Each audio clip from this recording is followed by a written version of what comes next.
Hi, everyone. Welcome to the So Cool, So Just Social Justice Organization Fair.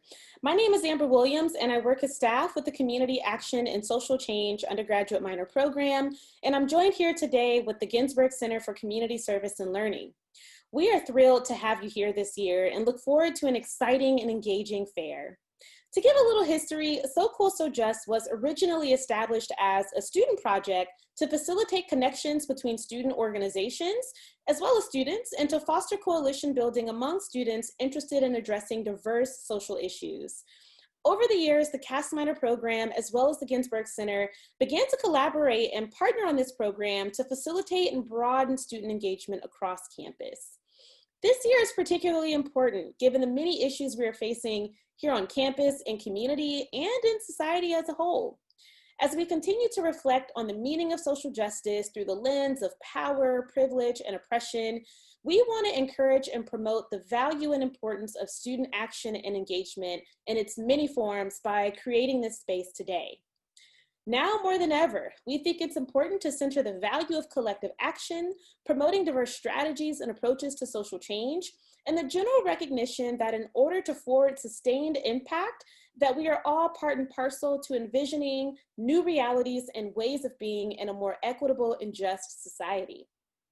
So as you engage this program, you'll have the opportunity to explore over 50 campus organizations and departments, including CASC and Ginsberg, that focus on diverse topics and issues from environmental justice and sustainability, human rights and racial justice, and more. So whether you are seeking ways to learn more about how you can get involved or searching for opportunities to partner, connect, or network with organizations, we encourage you to explore, to get to know others, and make new and meaningful connections during this fair. The next segment of this video will include a short presentation by Ginsberg staff, Danielle Reynolds and Allison Climes, who will also share more about the civic engagement pathways as well, which, as you'll notice on this website, is the format that we are using to help identify organizations that you may want to connect with. After, we will have a brief introduction of the keynote speaker in a keynote by Aisha Ghazi, who's a social work faculty here at our university and the executive director of American Citizens for Justice, which is an Asian American civil rights organization. Aisha will also talk about her story as a change agent and the importance of student action in our present moment. At the end of this video, we will offer some instructions for participants on how to navigate the fair website, and so we'll share more about that later. So please enjoy and join us for the fair, and we really look forward to meeting you.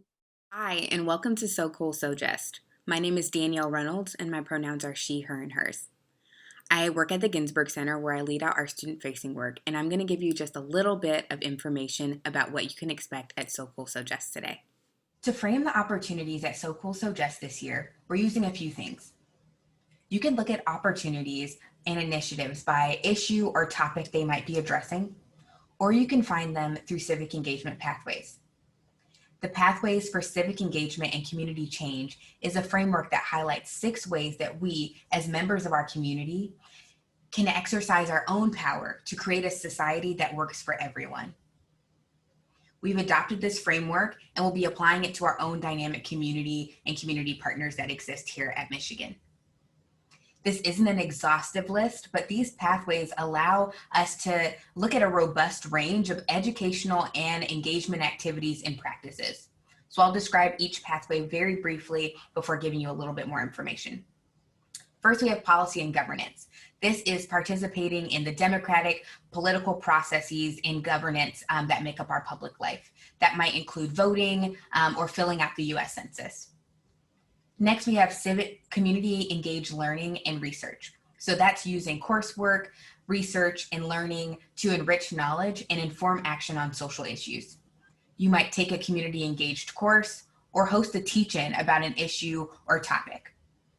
Next, we have philanthropy. This is providing funds and resources for organizations that contribute to the public good.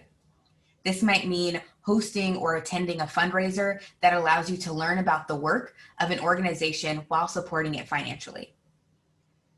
Next, direct service. This is addressing immediate individual and community needs through direct interaction. That might mean connecting to mutual aid efforts in your community or tutoring local youth. Community organizing and activism. This is involving and mobilizing people to influence change in attitude, policy, and culture. We've seen a lot of this lately in people attending and participating in demonstrations and protests for safety and racial justice, but also in creating and signing petitions. Next, social entrepreneurship. Using ethical business approaches to address social or environmental issues. This might include creating an organization or a business that centers the needs of people in our community. And so these pathways provide different but interconnected, overlapping, and reinforcing actions. Again, it's not an exhaustive list, but we need representation from multiple pathways in order to see more structural, meaningful change happen.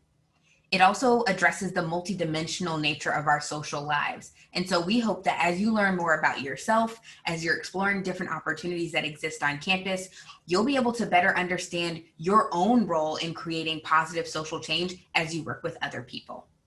Hi, everyone. Welcome again to the So Cool, So Just website. We wanted to take an opportunity to provide an overview of how to navigate the fair so that you can identify the organizations you want to learn more about and sign up for a drop-in session. The first thing to note is that there are 4 main headers at the top of this page. This includes the home screen, the So Cool, So Just fair, a tab for Ginsberg and CASC, and also instructions for tablers. If you are a participant, you'll spend much of your time at the So Cool, So Just fair tab. Here you can learn more about organizations and find the appropriate links to sign up for a drop-in table between 11 and 1 on Thursday, September 24th.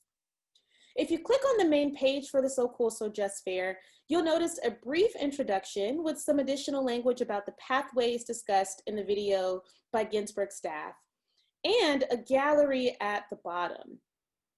This gallery comprises all the organizations that are present for the fair.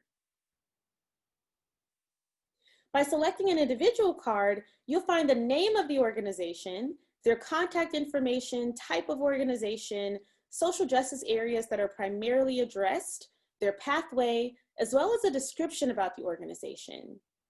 Some orgs included photos as well as videos that provide more info about their work and community impact.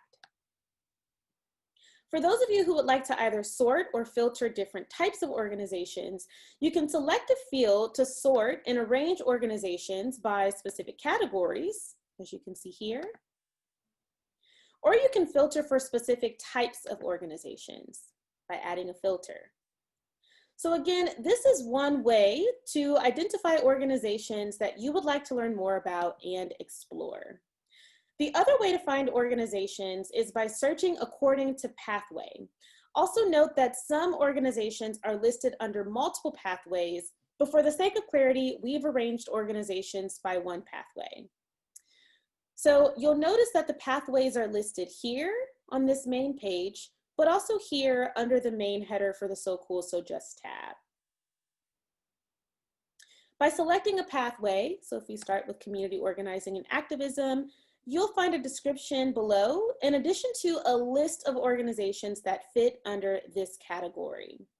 There you will find the name of the org, pictures and videos, a description, contact information, a link to learn more or visit their website, which mostly goes to Maze Pages, if not a separate website that captures that organization, and the drop-in feature here, which leads you directly to their Zoom link. Finally, there is a page titled Ginsberg and CASC, and this page offers a few lines about our partnership in addition to information about each program. You'll also find an enclosed Zoom link to drop in during the fair for either office. Lastly, most organizations have arranged their Zoom links to include a waiting room. Please be patient if you are waiting for an opportunity to chat with a member of an organization, as many orgs are meeting with students one-on-one. We hope that the 2-hour time frame provides some flexibility in time so that you can explore multiple organizations. However, if you happen to miss out on a connection, we invite you to use this page as a resource that you can return back to and learn more about. So with that, good luck, and we hope that you enjoy the fair. If you have any questions or concern, you're welcome to email us at socoolsojustplanningteam@umich.edu, and we are happy to offer support. You'll find that email address here on our homepage. All right, good luck and enjoy. Hi everyone, my name is Allison Climbs and I'm a student engagement coordinator at the Ginsberg Center. I'm very excited to again welcome you to So Cool, So Just, and I'm honored to be able to introduce you to our guest speaker, Gabriela Santiago Romero. Gabriela Santiago Romero is an immigrant from Mexico, a Detroit native, and an active organizer in Michigan. Gabriela's love for her community has led her through many paths that include supporting young girls of color through leadership programs such as Girls Making Change, leading statewide policy change with local electeds like Senator Chang, and recently directly serving constituents' needs by connecting them to resources and creating mutual aid paths in collaboration with other leaders in the community. When the pandemic COVID-19 struck her community, Gabriela connected with community leaders to form a mutual aid fund that has created lifelines of resources to people hardest hit by the COVID crisis. This resource allows low-income families to pay bills and secure food during this time. As a dedicated leader, Gabriela became student union president during graduate school at the University of Michigan School of Social Work. She was the first in her family to pursue higher education and graduate with a master's degree. After grad school, she continued her education at Harvard Kennedy School and the Executive Education Certificate Program, in which she received training from qualified social justice leaders while also gaining a global perspective on issues that impacted communities like hers. Gabriela is currently the Policy and Research Director at a state-based movement organization. She pushes for statewide policy change that centers communities' basic needs in partnership with multiracial grassroots organizations in Michigan. As an organizer, Gabriela values the importance of relationships. That is what Detroit has taught her, that with community, anything is possible. So we hope you enjoy the words that Gabriela has to share with us and enjoy your time at the So Cool, So Just Fair. Thanks so much for coming.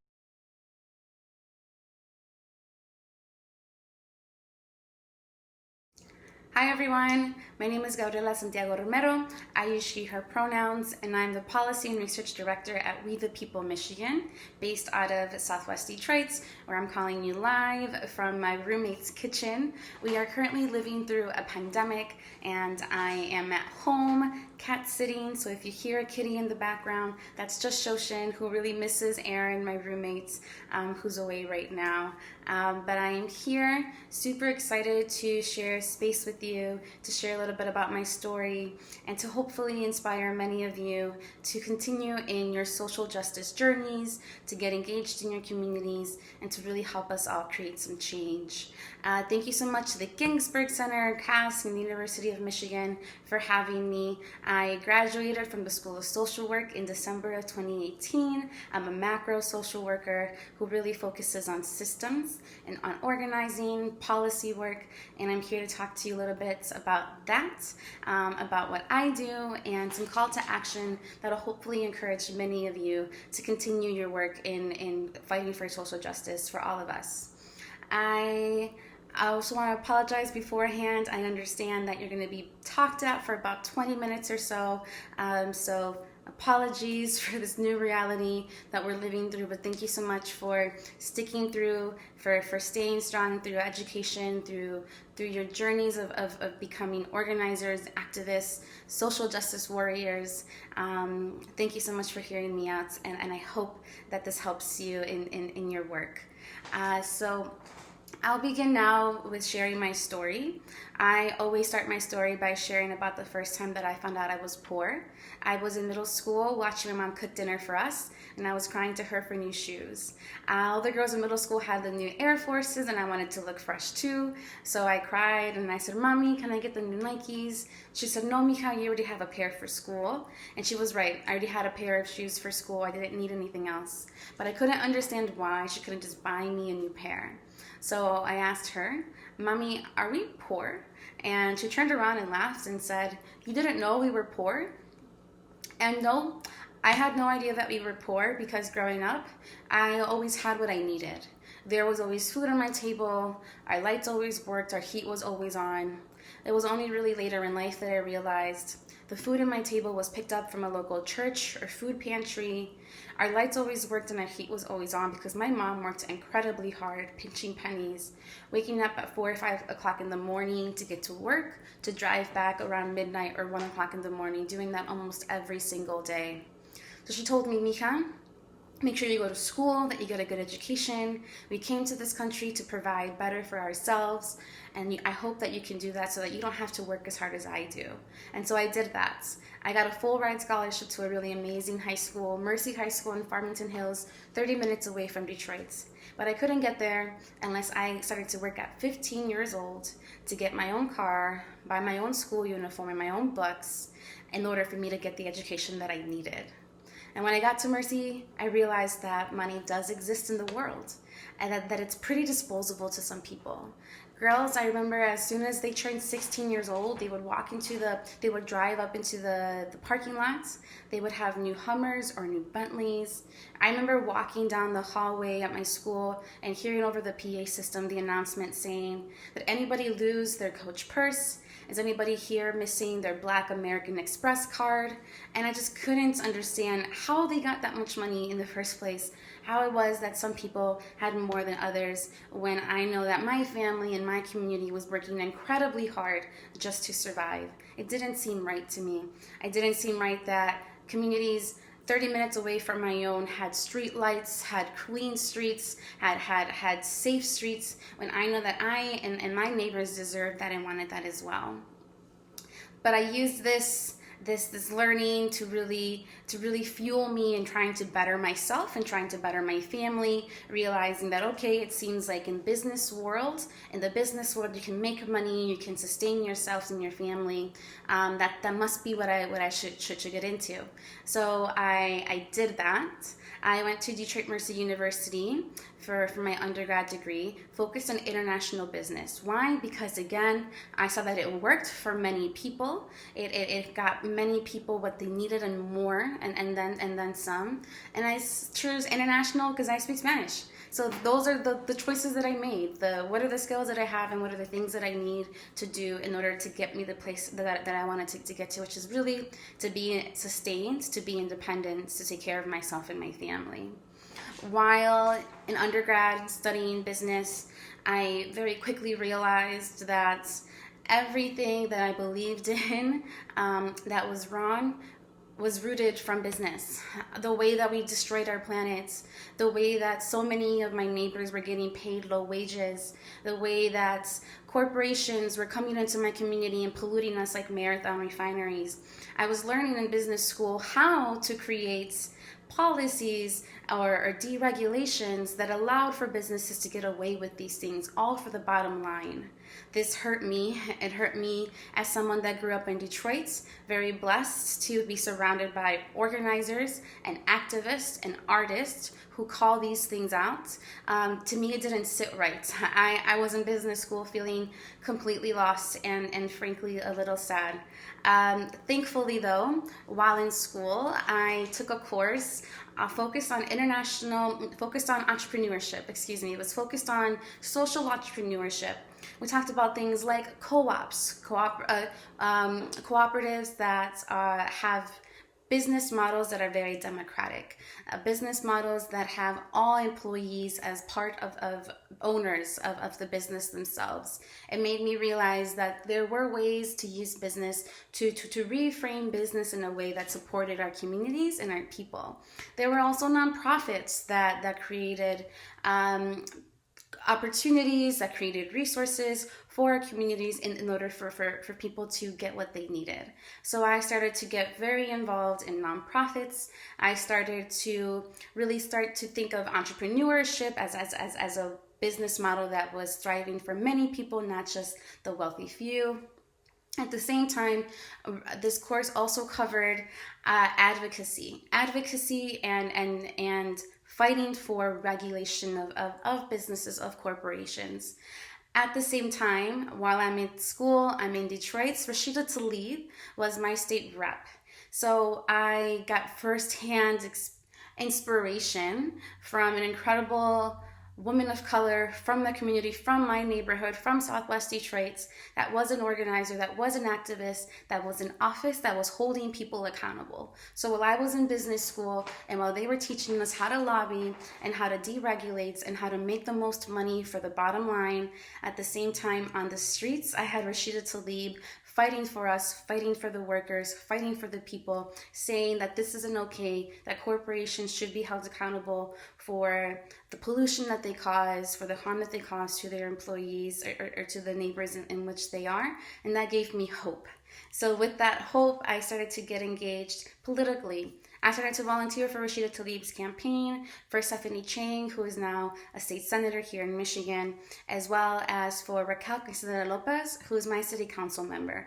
All incredible women, all women of color, all organizers and activists in their own rights. Some of them might not call themselves that, but the work that they do is rooted in serving, it's rooted in people, and it's rooted in working with them and co-governing with them. And I saw that firsthand, which gave me so much hope. I graduated from business school, finished strong, and continued to do my work in local government and nonprofits. I worked for Alternatives for Girls, Urban Neighborhood Initiatives, the Alley Project. All of these are incredible nonprofits that work with the communities. They've helped me, they've scaffolded my leadership.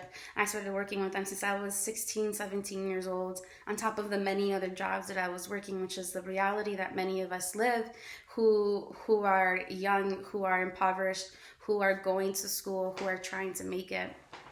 But I did it. I worked for the many nonprofits. I volunteered for my local government, and the system was demystified for me. I realized that if you get good people in office, like a Rashida Tlaib or Stephanie Chang, we can see a difference and really great things can happen. All of this work, working for nonprofits, local governments, led me to realize that there was something called organizing. So organizing, I define it as someone as you are facilitating processes.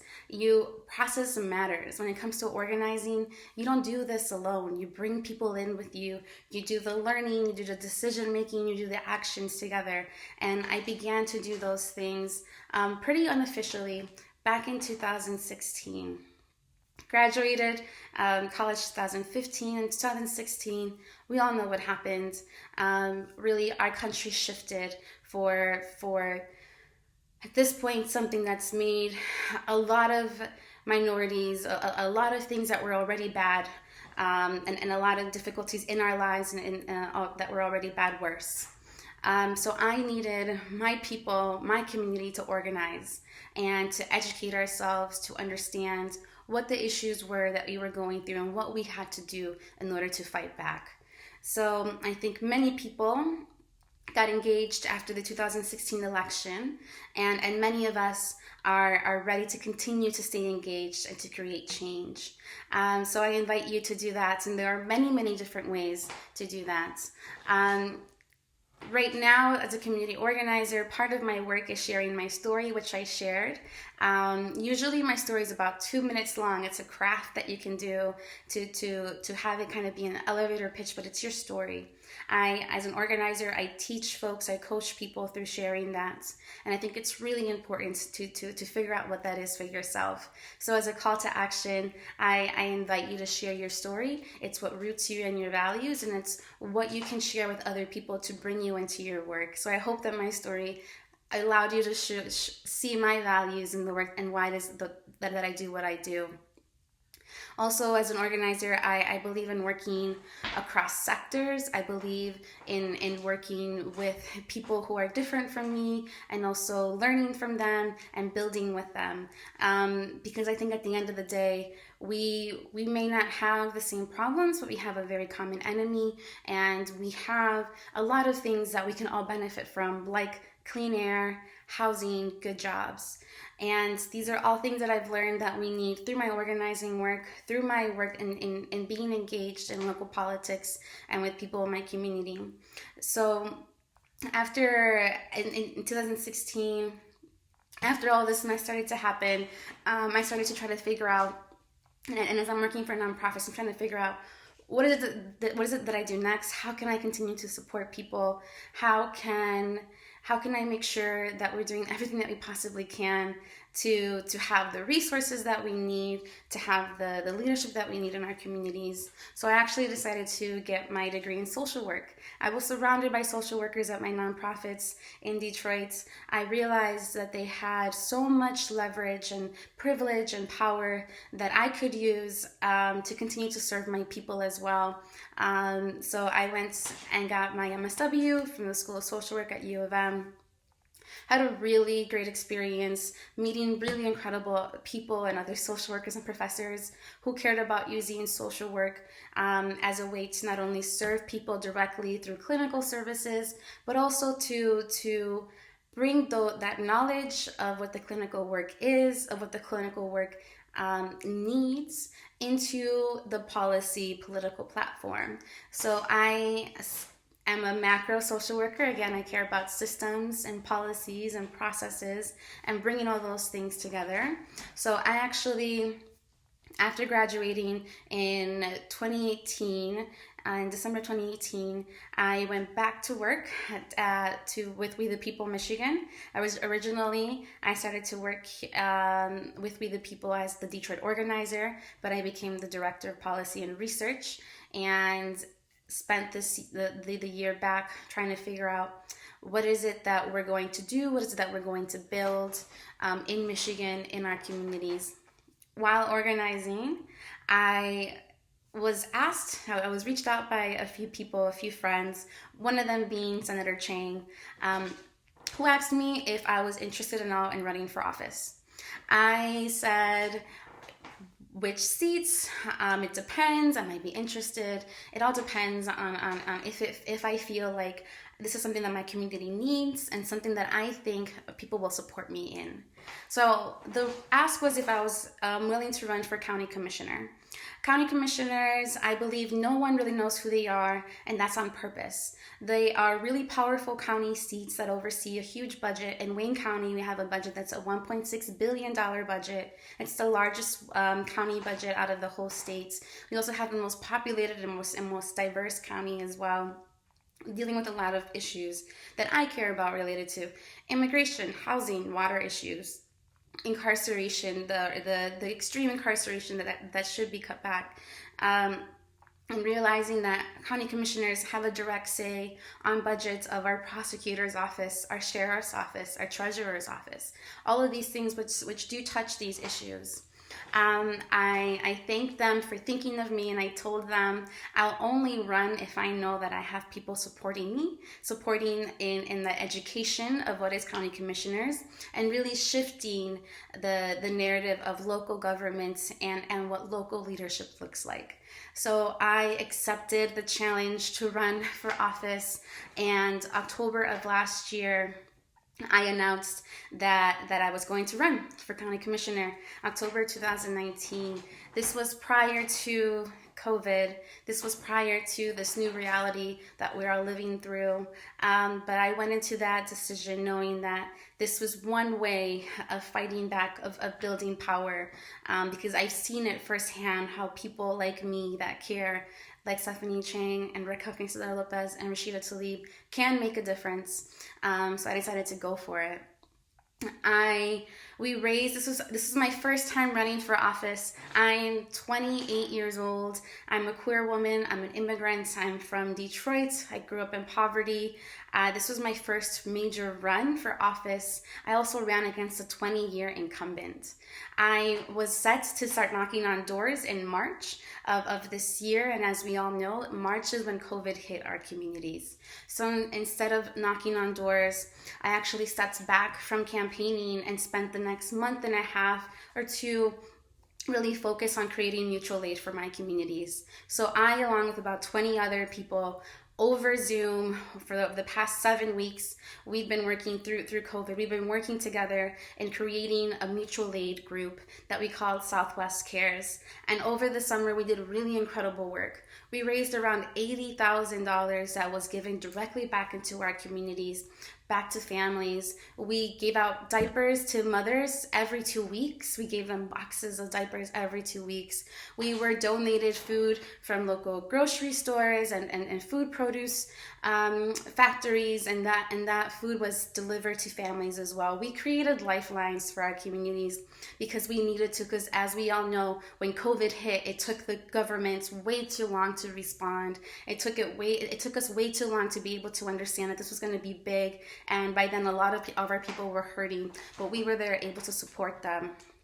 Stepping back from the campaign, really focused on COVID, on making sure that the people around me were okay, on grieving as people were dying, because my Facebook became an obituary. All of these things were happening, which were terrifying, but we also created really, really amazing structures of support. By the time August hit, I was able to do as much as I could for the campaign, and we ended up winning election night. And I lost my whole campaign by 1,200 votes. About 1,200 absentee ballots is the number that we needed to win our campaign. I actually feel incredibly proud of the work that we did. If anyone would tell you in order for you to win a campaign, you need to raise dollars and knock on doors. We weren't able to knock on doors through my campaign, but we came incredibly, incredibly close to beating a 20-year incumbent, which is amazing. We didn't win our campaign, but me and my community stepped up, and together we created a mutual aid group that is still together, that still continues to work together, and we're prepared and ready to serve our community if there's another major wave of COVID and we have to step up and make sure that people have food or water or money for their bills. I don't want to sit here and tell you that voting is the only way to create change, or that running for office is the only way to create change. I don't think that's true. I think what's true is working together with your community is what creates change. Listening to your communities, going out of your door, going to the community events, talking to the nonprofits, talking to the leaders, talking to the elders, talking to the young people in your community is how you create change. There are so many people that feel disenfranchised, that no longer believe in this system, and I completely understand why. I think that it's not our job to convince them that it's different. It's our job to show them that it can be different. I am hoping to show that we can have good people in these systems that serve us, that make sure that we have what we need, while we are also at the same time creating something different. I want something different. I want systems that are not based on oppression, that are not based in extraction, but that are based in abundance, that are based in giving, in rhetorical giving. And I think that's possible. I want systems that are democratic. I want businesses that are democratic. I want leaders that lead with love. And I think that these are all possible things. So I hope that you begin to learn what your story is, what your values are, what you care about, and then begin to connect yourself with people around you who are doing those things as well. We all want to be a part of something bigger. We all have so many talents and gifts to share. And I really urge you to begin to continue to, as you're doing now, to continue to learn from other people and what those are and build with them. I also encourage you, if you can, please do make sure to vote this election. This election is not about picking the lesser of two evils or picking the better candidate. This election really is about, frankly, saving our democracy, to make sure that we have another election to vote for after this one. And I think what our work looks like is making sure that we get someone in office that will hold democracy, that will hold all humans to the same standard of human, doesn't belittle others, doesn't mistreat others, and that really focuses on progressive change. If we don't see that right now in our parties, we can be that. I truly, truly believe that. So thank you all so much for your dedication to social justice. Thank you all so much for your dedication to change.